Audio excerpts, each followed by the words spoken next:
नमस्कार दर्शक बंधु Odia knowledge academy YouTube channel को आपण को स्वागत। आपण जदि आम चैनल को प्रथम आसती दयाकोरी चैनल सब्सक्राइब बटन क्लिक कर चैनल को सब्सक्राइब करेंगे। वीडियोटी जदि भल लगे वीडियो को लाइक करेंगे, कमेंट करें, शेयर करेंगे बोलिए जहाँद्वारा आप प्रतिदिन नुआ नुआ अपडेट पाइपर। देखो आउटसोर्सिंग कर्मचारी जो मानकर विभिन्न दाबी रही आउटसोर्सिंग कर्मचारी मान बड़ खबर रही विभिन्न दाबी नहीं आंदोलन कर संघ दरमा वृद्धि रेगुलार ता सहित जो अनियमित जो छटई कर्मचारी जो छटई होती आउटसोर्सिंग रु तापर गोटे गुरुत्वपूर्ण निष्पत्ति आउटसोर्सिंग महासंघ। तो आम आपको गुरुत्वपूर्ण खबर कहीपर दयाकोरी वीडियो को शेष पर्यटन देखिए जहाँद्वारा आप संपूर्ण खबर विषय जापर। तो चलतु डेरी कर आरंभ करिया खबरटी। देखो ये 10 रु आउटसोर्सिंग कर्मचारी महासंघर आंदोलन आपड़ जाथे जो आउटसोर्सिंग कर्मचारी माने अच्छा बहुत समय धरी से विभिन्न दाबी नहीं राजरास्ता को ओह्लैंट अनेक समय अनेक प्रतिश्रुति से मिली।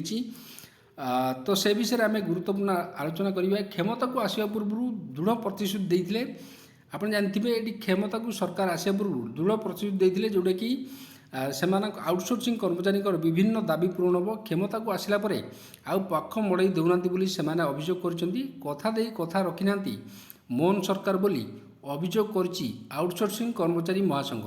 यार प्रतिवाद रे आसंता 10 रु आउटसोर्सिंग कर्मचारी महासंघ रास्ता को ओह्लैब एवं आर दृढ़ प्रतिवाद करिवो जे पर्यंत सरकार दाबी पूरण दिगरे पदक्षेप ग्रहण करना से पर्यंत राजधानी में शांतिपूर्ण आंदोलन अनिर्दिष्ट काल पर्यंत जारी रही बोली सांविधानिक सम्मेलन जो सांबादिक सम्मेलन भवन में महासंघ पक्षर सूचना दी।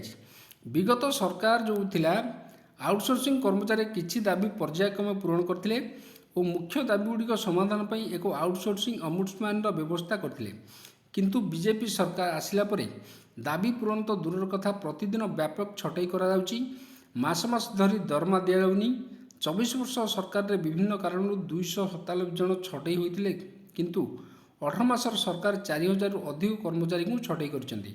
सांबादिक सम्मेलन में महासंघर अध्यक्ष प्रभात महांती, सभापति संजय पट्टनायक, हेमंत बस्तिया, श्रीवत्स दास प्रमुख उपस्थित थे।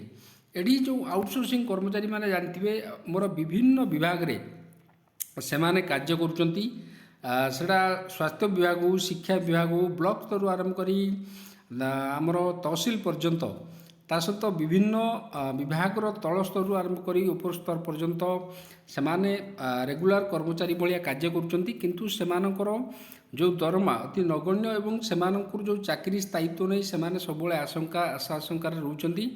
सरकार को सेमानकर दाबी जनाऊँ जे सरकार केबे सेमानकर दाबी पूरण करेंगे किंतु ए पर्यंत सरकार आउटसोर्सिंग कर्मचारी मानकर कौन प्रकार दाबी पूरण कले नहीं।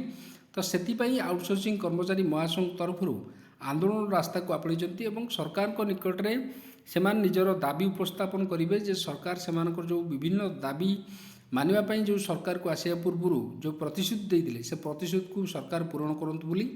तो आज थिला ये गुरुत्वपूर्ण खबर। जदि खबरटी आपको भल लगे दयाकोर निश्चय चैनल को सब्सक्राइब करेंगे जहाँद्वारा कि प्रतिदिन आप नुआ नुआ अपडेट पाइपर।